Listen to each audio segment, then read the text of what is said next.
20세기 프랑스의 시인이자 또한 평론가로 프랑스 국민들의 사랑을 많이 받은 폴 발레리라는 사람이 있습니다. 이 사람이 이런 말을 했습니다. 당신이 용기를 내어 생각하는 대로 살지 않으면 머지않아 당신은 사는 대로 생각하게 될 것입니다. 그렇게 이야기했습니다. 그렇습니다. 세상에는 생각하는 대로 사는 사람이 있고 사는 대로 생각하는 사람이 있습니다. 그러나 오늘 이 말씀을, 이 이야기를 우리가 믿음으로 적용해 본다면 우리가 주님의 말씀을 생각하고 하나님을 생각하고 예수님을 우리가 생각하게 될 때에 우리는 예수님의 말씀대로 하나님의 뜻대로 그렇게 우리는 살아가는 삶이 될 것입니다. 그러나 그렇지 않고 그냥 우리가 살던 대로 그냥 생각 없이 살아가다 보면 결국 우리가 살아가던 그러한 잘못된 습관, 잘못된 욕망, 그것 따라서 우리의 생각도 변질되고 타락하고 또한 나태하게 될 것입니다. 그래서 우리가 어떤 생각을 하고 살아가느냐, 무엇을 내 마음에 품고 살아가느냐, 내가 무엇을 중심으로 생각하느냐라고 하는 그 내 삶의 그 마음의 중심, 생각의 중심, 생각의 기준, 그것은 굉장히 중요한 것입니다. 내가 무엇을 생각하느냐에 따라 가지고 그것이 나의 삶이 되기 때문입니다. 오늘 말씀에 보면 베드로와 요한 주님의 두 사도가 지금 법정 앞에 서게 되었습니다. 여러분 경찰서에 가보신 적이 있습니까? 저는 한 번도 경찰서에 이렇게 방문은 해봤지만은 그 복음 전하기 위해서 유치장에 갇혀 있는 분들 복음 전하기 위해서 가봤지만 뭐 취조받으러 가본 적은 없습니다. 누구나 다 경찰서에 이렇게 안 좋은 일로 이렇게 신문 받기 위해서 갈 때에 참 기분이 안 좋지 않습니까? 특히 제일 긴장되고 두려울 때는 법정에 서서 재판을 받을 때라고 이렇게 이야기할 수가 있습니다. 법정에서 긴장하지 않고 여유를 부리는 사람은 아무도 없습니다. 법관도 그렇고 증인도 그렇고 그리고 방청객에 있는 사람조차도 긴장의 분위기가 흐릅니다. 제일 사실 두렵고 떨리는 곳이 법정 앞이라고 이렇게 이야기할 수 있습니다. 내가 재판 받는다고 생각하면 그것만큼 떨리는 일이 어디겠습니까? 그런데 지금 이 이스라엘 가장 그 높은 법정에서 최고의 법정에서 지금 베드로와 요한이 끌려온 거예요. 끌려와서 재판을 받고 있습니다. 그런데 이 베드로와 요한이 끌려온 이유는 지금 예수님의 이름으로 40년 동안 걷지 못하던 한 병자를 고치신 거예요. 일으킨 거예요. 그래서 이것이 도대체 무엇 때문에 이런 일이 일어나느냐, 이거를 밝히기 위해서 이것이 이 일이 일어나니까 예루살렘에 모였던 사람들이, 성전에 모였던 사람들이 다들 이슈가 돼가지고 베드로와 요한을 주목하고 베드로와 요한이 전하는 그 복음의 말을 듣고 교회로 이렇게 예수 믿겠다고 그런 사람들이 늘어난 거예요. 그러니까 이 문제가 된 거예요.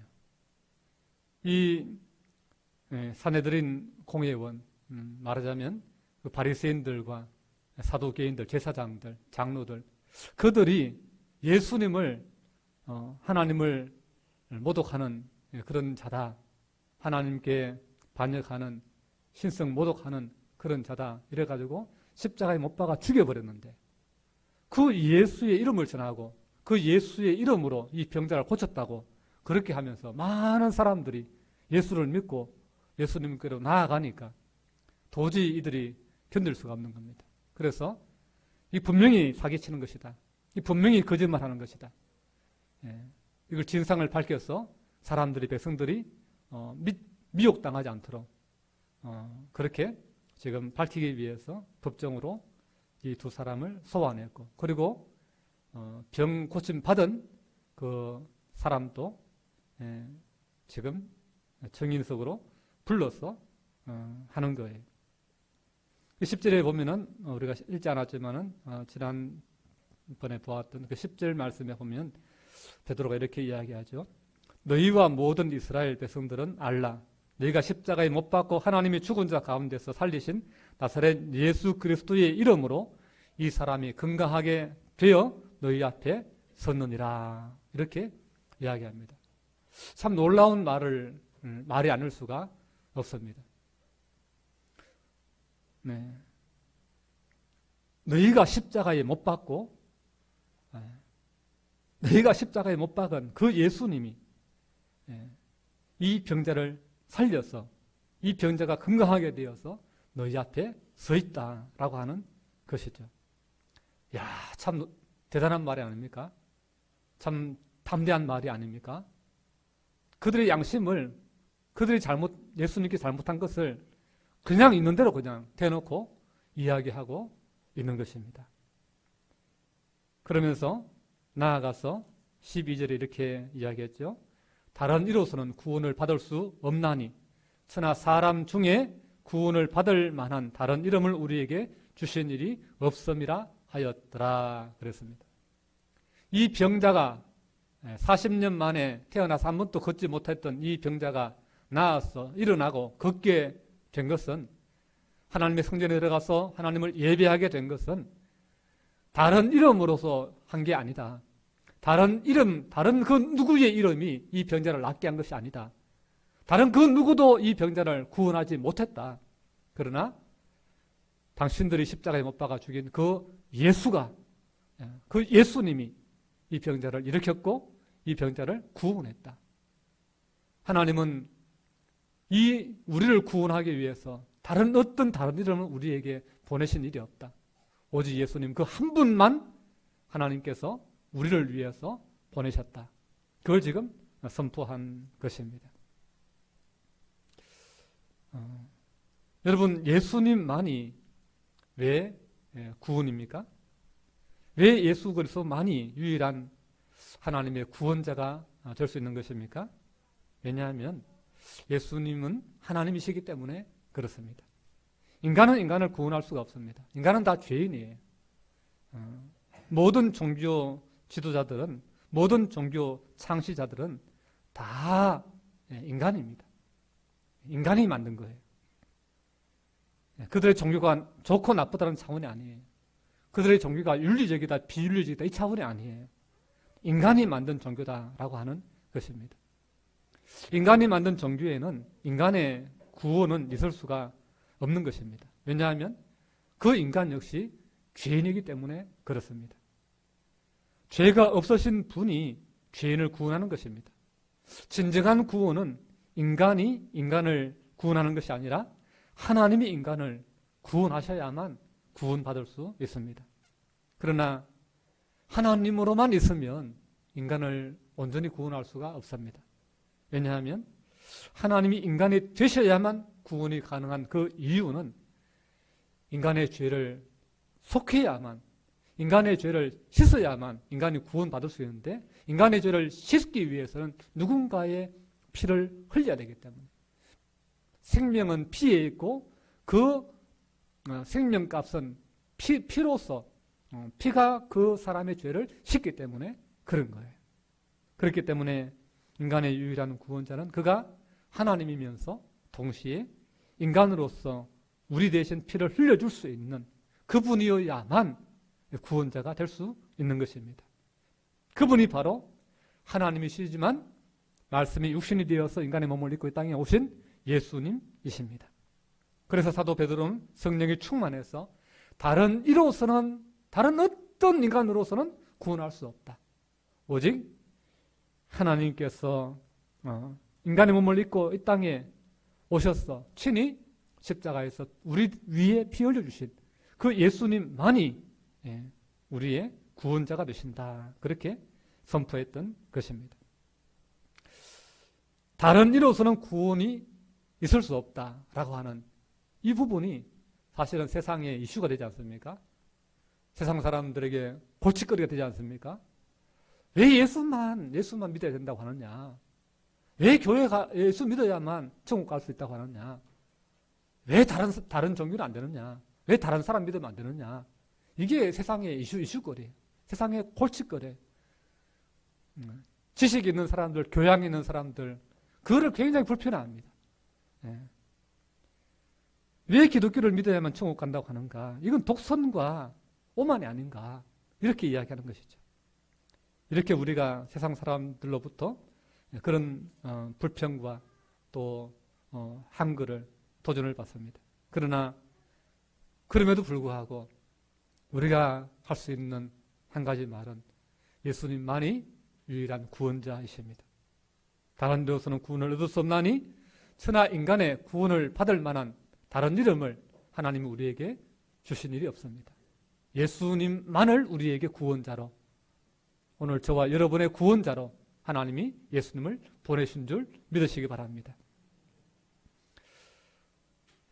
여러분, 성령을 우리가 받게 되면 예수님에 대한 새로운 그러한 시각이 열리게 됩니다. 예수 그리스도는 그냥 대제사장과 그 바리새인들, 빌라도에 의해서 십자가에 못 박아버린 그러한 버림받은 그런 존재에 불과하다고 세상 사람들에게 그렇게 비춰지지만, 그러나 우리가 성령을 받게 되면, 성령님이 우리 마음에 은혜를 주시면, 우리의 영의 눈을 열어주시고 우리의 마음을 밝혀주시면 그분이 하나님의 그 구원의 모퉁이돌이 되신다라고 하는 사실을 발견하게 되는 것입니다.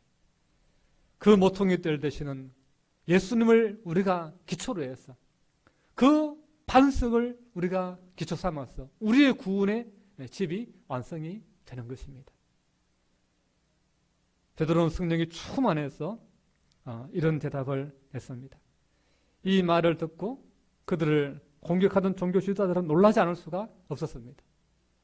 야, 어떻게 이 베드로가 이렇게 우리한테 이 엄정하고 이 모든 사람이 여기에만 오면 벌벌 떠는데, 말 잘하는 사람도 여기 오면은 말을 버벅거리고 헤매는데 왜 이 베드로라는 사람은 여기서 우리 앞에 이렇게 당당하게, 이렇게 담대하게, 이렇게 조금도 떨림 없이 이렇게 이야기할 수 있단 말인가? 충격을 받는 것이죠. 우리 13절, 14절 말씀 우리 한번 같이 읽겠습니다. 13절, 14절 말씀 시작. 그들이 베드로와 요한이 담대하게 말함을 보고 그들을 본래 학문 없는 범인으로 알았다가 이상히 여기며 또 전에 예수와 함께 있던 줄도 알고 또 병난 사람이 그들과 함께 서 있는 것을 보고 비난할 말이 없는지라. 아멘. 베드로의 대답을 듣고 이들이 깜짝 놀랐습니다. 놀란 이유는 4가지입니다. 첫 번째는 베드로와 요한이 너무나 담대하게, 조금도 기죽지 않고 조금도 쫄지 않고 담대하게 이야기했기 때문에 놀랐습니다. 여러분, 어떤 사람들은 말을 아주 잘하는 사람들이 있습니다. 청산 뉴스처럼 입만 열었다 하면 너무나 말을 잘하는 사람들이 있습니다. 특히 아나운서들 보면 어떻게 그렇게 말을 잘하는지요. 또 이렇게 사회 보는 그런 사람들, 참 멘트를 참 기가 막힌 멘트를 준비해서 사람들을 들었다 놨다 그렇게 하는 것을 보게 됩니다. 임기응변에 능한 사람들이 많습니다. 수시로 모든 상황을 잘 정리해서 말해주는 사람들이 있습니다. 어떤 사람은 정말 토시 하나 틀리지 않고 그렇게 말을 참 청산유수처럼 잘합니다. 그러나 그것과 여기서 말하는 담대하게 말하는 것과는 차원이 다른 것입니다. 성령의 지혜로 확신 있게 분명하게 대담하게 하나님의 진리에 대해서 선포하는 것은 차원이 다른 거예요. 이거는 성령님이 함께하지 않으면 할 수 없는 거예요. 세상의 이야기는 누구나 할 수 있습니다. 그러나 진리의 이야기는 하나님의 성령이 함께하지 않으시면 이게 안 되는 거예요. 안 되는 거예요. 이들이 놀랐던 것은 그들이 담대하게 성령 충만해서 성령의 권능을 가지고 성령의 지혜를 가지고 그리스도의 십자가 사건을 증거했다라고 하는 것입니다. 그것도 짧은 말로 분명하게 말하는 것을 보고 놀라지 않을 수가 없었습니다. 두 번째는 그들이 본래 학문이 없는 범인으로 알았다가 이상하게 베드로와 요한이 그냥 어부 아닙니까? 어부. 한낱 물고기 잡던 제대로 뭐 이렇게 공부해 본 적이 없는 누군가 앞에서 사람을 이끌고 그렇게 가르쳐 본 적이 없는 그런 그냥 평범하고 그냥 일자무식한 그런 사람들 아니었습니까? 그런 그냥 아주 그냥 평범한 어부로 갈릴리 촌 사람으로 생각했다가 그들이 담대하게 말하는 것을 보고 깜짝 놀랐던 것입니다. 지식이 없는 사람들이, 배우지 못한 사람들이 어떻게 저렇게 우리 똑똑하고 우리는 평생 동안 배우는 사람인데 우리 앞에서 이렇게 당당하게 말할 수 있는가? 그걸 보고 깜짝 놀랐던 것입니다. 뭐 베드로와 요한이 오늘날처럼 말하면 뭐 신학교를 나왔겠습니까? 뭐 대학원을 나왔겠습니까?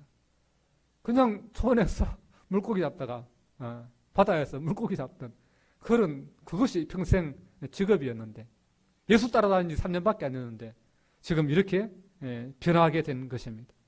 왜 이렇게 말을 잘하고 담대하게 이야기하고 왜 그렇습니까? 다른 것으로는 해석이 안 되는 거예요. 한 가지 이유가 있다는 것은 이들이 성령 충만했기 때문에 그렇습니다. 예수님 따라다녔다고 해서 말을 잘한 게 아니에요. 예수 따라다녔지만 예수님 잡히니까 다 도망갔습니다. 두려워서 다 숨었습니다. 베드로는 자기도 해를 입을까 싶어서 그 예수님 재판정까지 따라가긴 했지만 따라갔다가 그 재판정에 여자 종이 당신 예수 따라다녔지, 당신 예수 믿는 사람이지, 그러니까 난 예수 모른다고 부인했던, 여종에게까지 두려워서 벌벌 떨면서 나는 예수 믿는 사람 아니라고 부인했던 그런 사람이었습니다. 그런데 지금은 어떻게 자기를 잡아 죽일지도 모르는, 예수님을 십자가에 못 박았던 그처럼 자기도 그렇게 해칠 줄 모르는 그 사람들 앞에서 이렇게 담대할 수 있는 것입니까? 그건 바로 성령의 충만함을 받았기 때문입니다. 성령으로 하지 않고는 이런 담대함과 이런 언변이, 이런 영의 진리의 선포가 있을 수가 없는 것입니다. 사람의 영혼을 구원할 수 있는 것은 성령님께서 우리에게 말씀을 주시기 때문입니다. 예수님의 역사요, 성령 충만한 사람이 학문이 많으면 더 좋죠. 물론 그 바울처럼 이미 가지고 있는 지식과 그런 능력들이 많으면, 거기다가 성령의 충만함이 덧입혀지면 더 크게 쓰임 받을 수도 있지요. 그러나 부족하다 할지라도 성령의 충만하면 우리는 얼마든지 하나님 앞에 귀하게 위대하게 쓰임 받을 수 있는 줄로 믿습니다. 베드로가 그런 거예요. 요한이 그런 거예요. 이것이 그들에게는 참 충격이었습니다. 이렇게 평범한 갈릴리 촌뜨기들이, 어부들이 어떻게 이렇게 우리 앞에서 기죽지 않고 이렇게 잘 말할 수 있는가, 담대할 수 있는가 놀랐던 것입니다. 오늘 저와 여러분도 성령 충만하게 되면 우리가 담대해질 수 있을 줄 믿으시기 바랍니다. 우리가 공부한다고 해서 담대해지는 게 아니에요. 우리가 성경을 많이 이렇게 연구한다고 해서 우리가 담대하게 복음을 전할 수 있는 게 아니에요. 우리가 성령을 충만히 받으면, 내 안에 예수로 충만하면 우리는 담대하게 주의 말씀을 증거하게 되는 것입니다.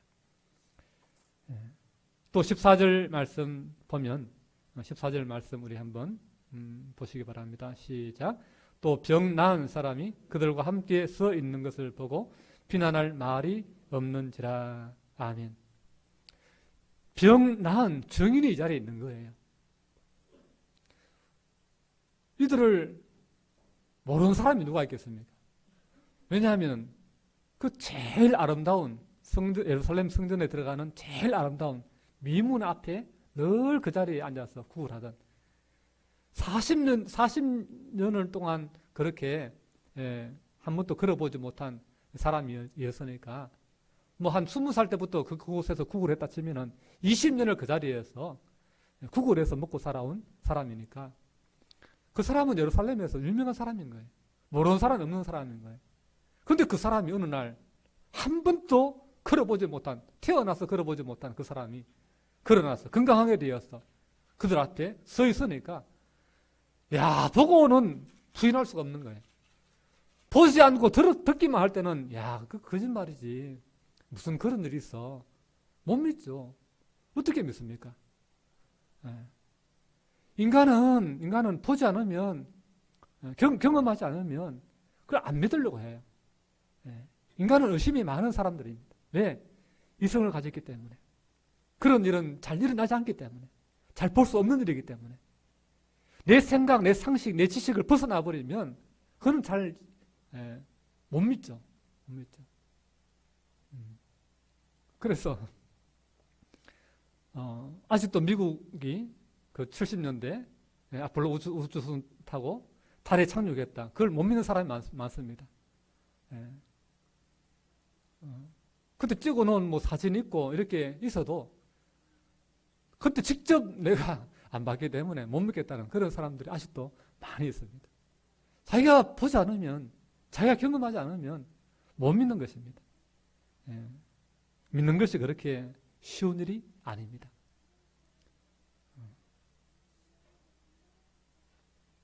근데 이 직접 낳은 그 사람이 다 나아가지고 건강하게 되어서 지금 그들 앞에 서 있으니까 뭐라고 할 말이 없는 거예요. 증거가 있으니까, 증인이 있으니까. 증인 앞에서는 우리가 부정할 수가 없는 것입니다. 그렇기 때문에 이들은 베드로와 요한을 처벌하고 싶었지만은, 베드로와 요한을 윽박지르고 싶었지만은 함부로 할 수가 없었던 것입니다. 이들이 예수도 잘 아는 사람들이고 예수님을 따라다니는 사람들이고 예수에 대해 말하는 것이 이상한 것이 아닌 것입니다.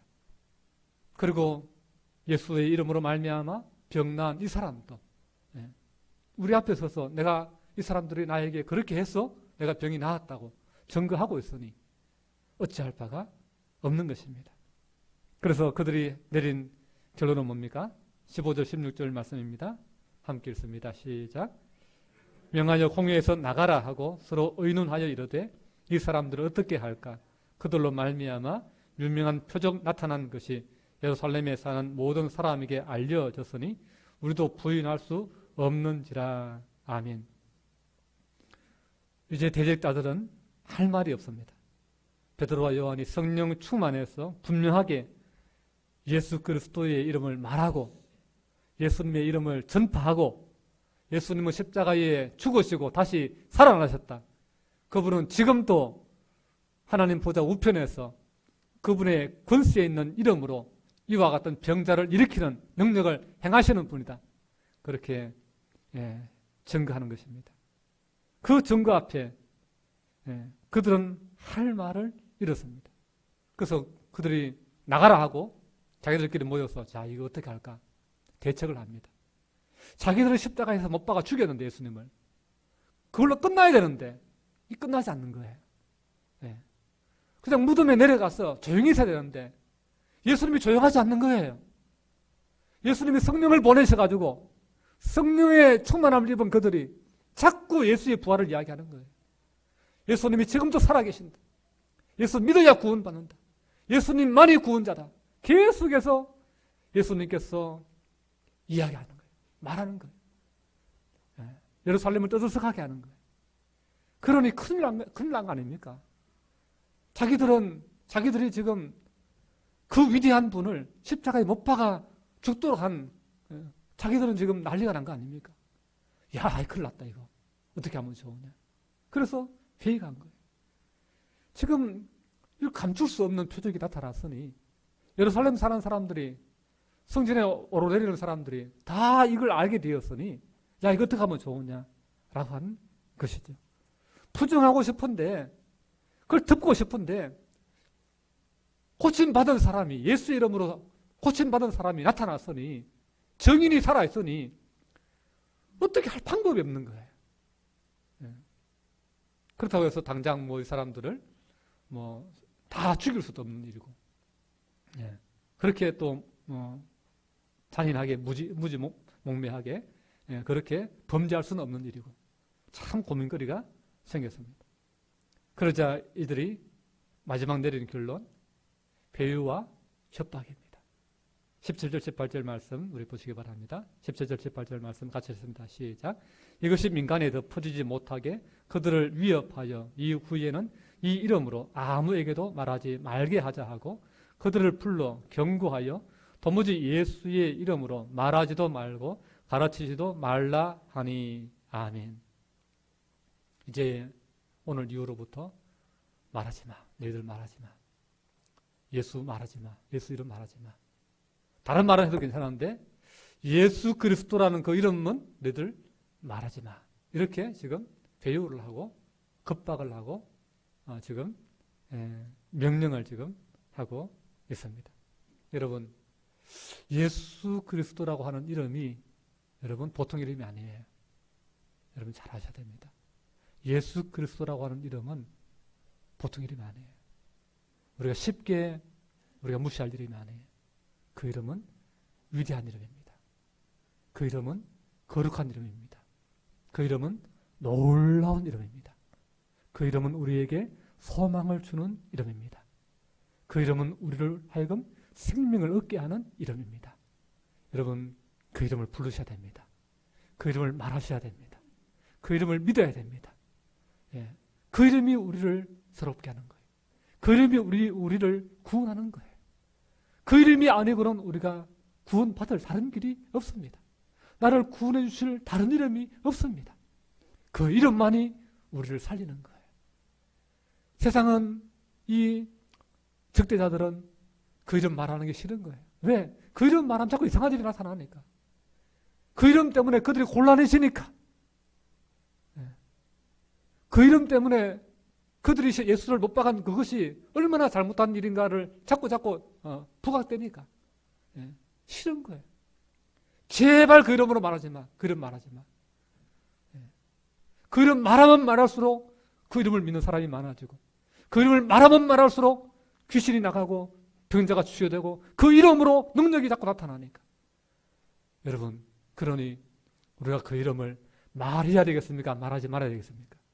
말해야 되는 거예요. 말해야 되는 거예요. 왜? 이것이 세상을 살리는 이름이기 때문입니다. 그 이름이 그들의 소망이기 때문에 그렇습니다. 세상에 그 누구의 이름이 세상을 살린단 말입니까? 그 누구의 이름이 이 세상에 구원을 준단 말입니까? 그 누구의 이름이 우리의 죄를 씻어준단 말입니까? 그 누구의 이름이 우리를 천국으로 인도한단 말입니까? 예수 그리스도, 그 이름밖에 없는 줄로 믿습니다. 그 이름을 우리가 보고 들은 이상 우리는 말하지 않을 수가 없는 것입니다. 그 이름으로 말하지 말라라고 하는 것은 손바닥으로 하늘을 가리려고 하는 행위와 같습니다. 그 위대하신 이름을 어떻게 가릴 수 있습니까? 베드로와 요한이 말하지 않는다고 해서 그 이름이 세상에 선포되지 않을 줄 아십니까? 성령님은 다른 사람을 통해서도 또 말하게 하시는 거예요. 베드로와 요한의 입을 막을 수는 있어도 다른 사람, 모든 사람의 입을 막을 수는 없는 것입니다. 예수의 이름으로 또 다른 사람이 고침받고 그 사람이 또 예수 이름을 말하게 될 것입니다. 성령님은 계속해서 예수 이름을 말하게 하시는 거예요. 놀라운 것은요, 무슬림들 있잖아요. 무슬림들. 교회에 막 폭탄 테러 일으키고 막 칼로 목을 자르는 이런 악한 그 무슬림들 있잖아요. IS 테러 이런 단체들. 그런 무슬림 사람들은 평생 태어나면서부터 모태 무슬림. 엄마, 아버지, 할아버지 때부터 계속 무슬림. 자기도 무슬림. 태어나 보니 무슬림. 그런데 한 번도 교회 가본 적도 없고 한 번도 예수라는 이름을 들어본 적도 없는데 그런데 그런 사람들 중에도 간혹, 흔하진 않은데 간혹 하나님께서 꿈으로 예수님을 만나게 해주시는 그런 일이 일어나는 거예요. 그래서 한 번도 복음을 들어본 적이 없는데, 예수를 들어본 적이 없는데, 예수를 주로 고백하는 그런 사람들도 있습니다.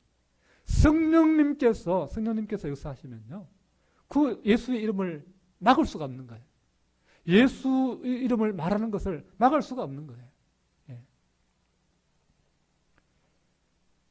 그래서 19절, 20절에 이들의 협박에 대해서 베드로와 요한의 반응입니다. 우리 19절, 20절 말씀 같이 읽습니다.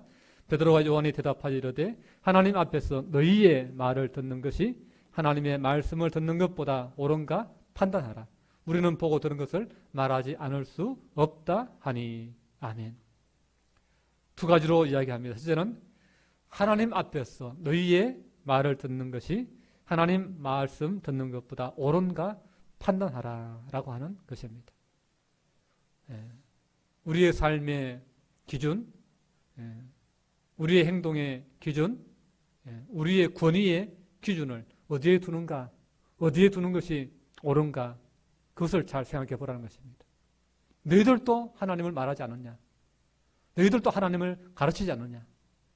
너희들도 사람들에게 하나님 말씀대로 살아라고 이야기하지 않느냐? 그러니 우리도 마찬가지다. 하나님 앞에서 하나님이 하게 하시는 것을 하나님의 영, 하나님의 성령께서 우리로 하여금 말하게 하시는 것을 말하는 것이 맞느냐? 아니면 너희의 말을 듣고 너희가 말하지 말라고 하는 대로 말하지 않는 것이 맞느냐? 어느 것이 맞느냐라고 하는 것이죠. 그러면서 우리는 너희의 말을 듣는 것이 아니라 하나님의 말을 들을 수밖에 없다. 너희보다 하나님이 크신 분이고 모든 인간보다 크신 하나님, 모든 만물의 주인 되신 하나님, 모든 만물의 주권자 되시고 재판장 되시고 기준이 되시는 그 진리가 되시는 하나님의 말씀을 우리는 따르겠다. 그분이 말하라고 하면 우리는 말할 것이고 그분이 말하지 말라고 하면 우리는 말하지 않을 것이다. 그 기준을 가지고 지금 이야기하는 것입니다. 참 베드로와 요한이 당돌하지요? 용감하지요? 성령의 충만함을 받지 않고는 이런 말이 나올 수가 없는 것입니다. 이런 지혜의 말, 이런 능력의 말이 나올 수가 없는 것입니다. 여러분, 오늘 우리는 성령 충만 받아야 될 줄로 믿습니다. 그래야 우리는 사람의 기준이 아닌 하나님의 기준을 가지고 우리가 살아가게 되는 거예요. 말씀의 기준을 가지고 우리가 살아갈 수 있게 되는 것입니다. 여러분, 교회는 하나님이 중심이 되어야 됩니다. 하나님을 기쁘시게 하는 그러한 공동체가 되어져야 됩니다. 사람이 주인되고 사람이 중심이 되면 결국 그 교회는 사람이 영광받게 되고 사람의 눈치를 보다가 결국 그 교회는 부패하게 되는 거예요. 로마 가톨릭이 중세에 그렇게 타락했던 이유가 사람이 중심이 되었기 때문에 그런 거예요. 하나님 말씀이 중심이 되고 예수 그리스도가 중심이 되어야 되는데 교황이 중심이 되고 사람이 성경 말씀 위에 올라앉아 있고 그러다 보니까 사람의 말을 따라가다 보니까 사람의 눈치를 보다 보니까 결국은 그 가톨릭이 타락하게 된 것입니다. 오늘날 또 네 편 내 편 하면서 서로 갈등하며 싸우는 교회들이 들어있습니다. 교회는 네 편 내 편이 없습니다. 다 누구 편이에요? 하나님 편. 다 예수님 편이 돼야 될 줄 믿습니다. 그래서 목사 편도 없고 장로 편도 없습니다. 다 목사나 장로나 예수님 편. 한 마음이 되어서 다 예수님 편이 되어서 함께 주를 위해서 달려가야 될 줄로 믿습니다.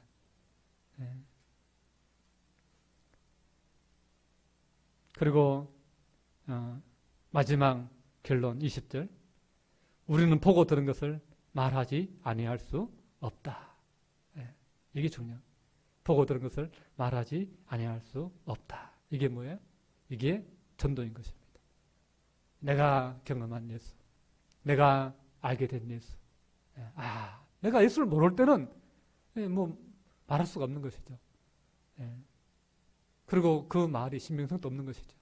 그러나 내가 그 예수를 알게 되었을 때, 아, 예수님 이런 분이구나 하는 것을 알게 되고, 내가 그분을 믿게 되었을 때, 그분으로 말미암아 내 마음의 생각이 달라지고, 내 삶이 달라지고, 나의 소망이 달라지고, 그렇게 되었을 때는 우리는 예수님으로부터 받은 은혜, 예수님이 내게 행하신 일, 예수님으로부터 받은 복을 내가 이야기하지 않을 수가 없는 것입니다. 예수로 말미암아 달라진 내 마음과 내 삶과 내 이야기를 감춰둘 수 없는 것입니다. 아, 내가 예수 믿었더니 이렇게 좋더라. 예수 믿었더니 내 마음에 이렇게 기쁨이 있고 평안이 있고, 내가 이렇게 소망이 생겼다. 전에는 죽음을 두려워하고 쩔쩔매고 사람 눈치 보고 그랬던 나였는데, 하나님 믿으니까 담대해지고 귀신 두렵지 않고, 그 어떤 것도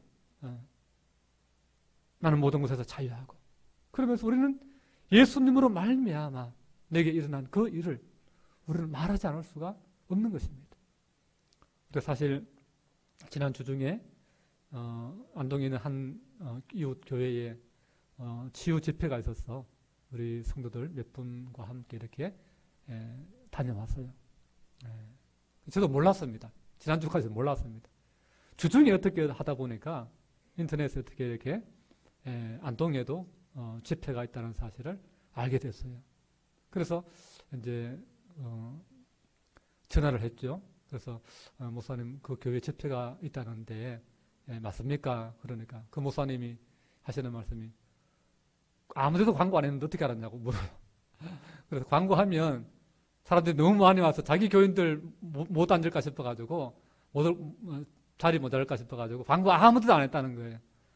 자기 교인들하고 자기 교인들의 가족들 데려와서 코칭 받고 전도하려고 그런 거예요. 그래서 내가 목사님, 다른 데 소문 안 낼 테니까 우리 교회 다섯 명만 좀 데려가도록 허락해 주세요.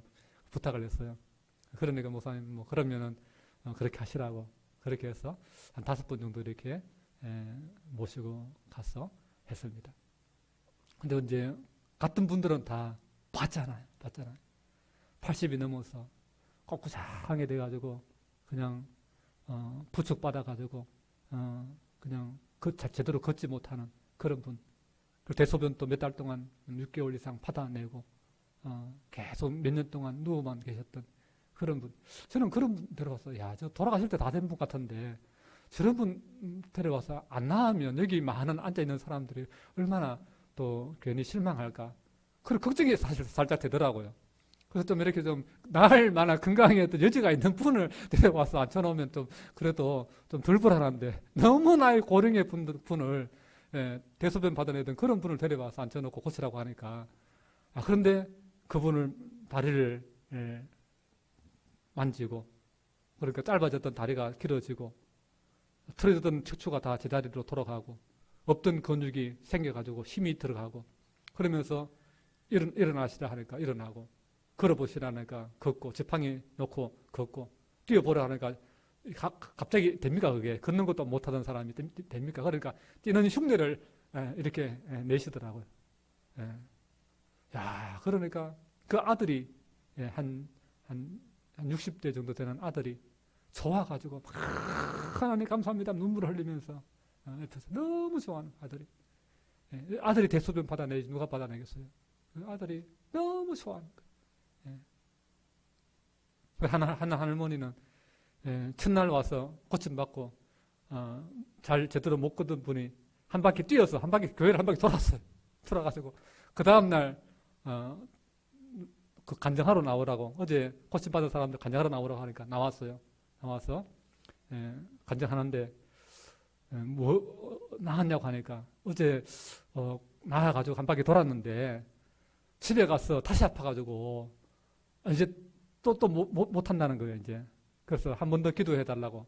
그래서 오늘 안 될 것 같다고, 내가 못 될 것 같다고 그러니까 선교사님이 한 번 더 기도하면 다시 하나님 고쳐주셔서 또 뛰게 될 겁니다. 그렇게 이야기하는 거예요. 그래서 다시 기도하고, 그러니까 또 다시 한 바퀴, 진짜 말 그대로 한 바퀴 돌아서 뛴 할머니를 우리가 보았습니다.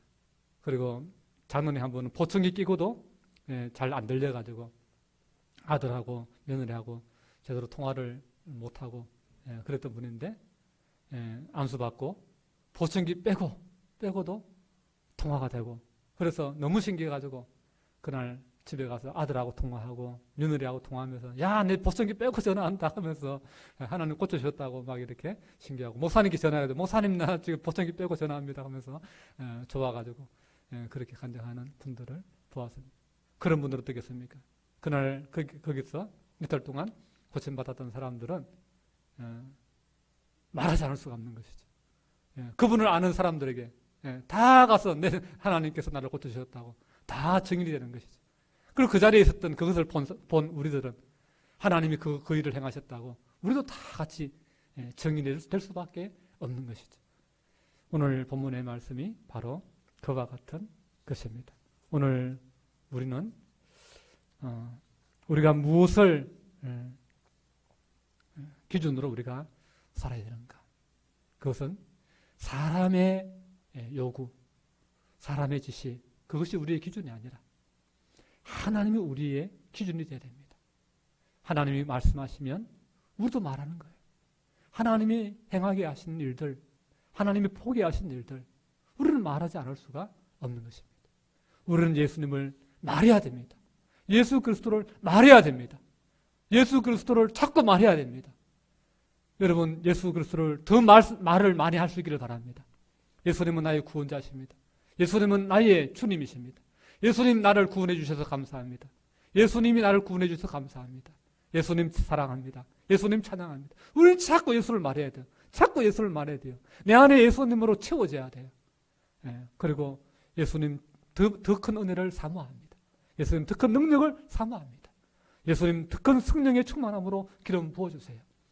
남은 인생 이 고침받은 40대 사람, 이 당시에 수명을 역사학자들은 이렇게 연구할 때에 평균 수명이 40세쯤 되었다 이야기합니다. 때로는 워낙 이제 모든 것이 열악한 옛날 2000년 전이니까 그러니까 수명이 길지 않았습니다. 특히 전쟁을 많이 했기 때문에 평균 수명이 대단히 낮았습니다. 남자의 경우 더 짧았습니다. 40세 이하라고 이야기하는 그런 문은 또 있습니다. 근데 이 병나은 사람이 나이가 22절에 보니까 40세쯤 되었다. 그렇게 이야기하고 있습니다. 이미 살 만큼, 당시로 기준으로 보면은 살 만큼 살은 사람이라고도 이야기할 수 있습니다. 그러나 그때에 그 뒤늦은 나이, 마지막 인생의 황혼기에 고침받았습니다. 이 사람이 마지막을 어떻게 살았을까요? 남은 인생, 정말 내가 죽어도 여한이 없다. 그런 마음이 아니겠습니까? 아마 예수 만난 기쁨, 구원받은 기쁨을 가지고 예루살렘 교회의 귀한 봉사자가 되었을 것입니다. 충성된 일꾼이 되었을 줄로 믿습니다. 주변 사람들에게 예수의 사랑, 예수의 능력을 전하는 증인이 되었을 줄로 믿습니다. 오늘 우리도 마찬가지입니다. 우리가 예수 그리스도를 알게 되고 믿게 되었을 때 오늘 우리들도 남은 인생, 지금까지 살아온 것 하나님의 은혜고 이제 남은 인생 덤으로 살아가는 인생인 줄 알고 정말 남은 인생 주를 위해서 세상 위에 살아봤자 우리가 남는 것 별로 없어요. 아무것도 유익될 것 별로 없습니다. 주를 위해 살아가는 것이 영과 육과 모든 우리의 삶에 가장 큰 복이고 가장 큰 영광이고 가장 큰 은혜인 줄로 믿습니다. 남은 인생 주를 위해 살아갈 수 있는 우리 모두가 될 수 있기를 주님의 이름으로 축복합니다. 기도하겠습니다. 거룩하신 아버지 하나님, 은혜를 감사합니다.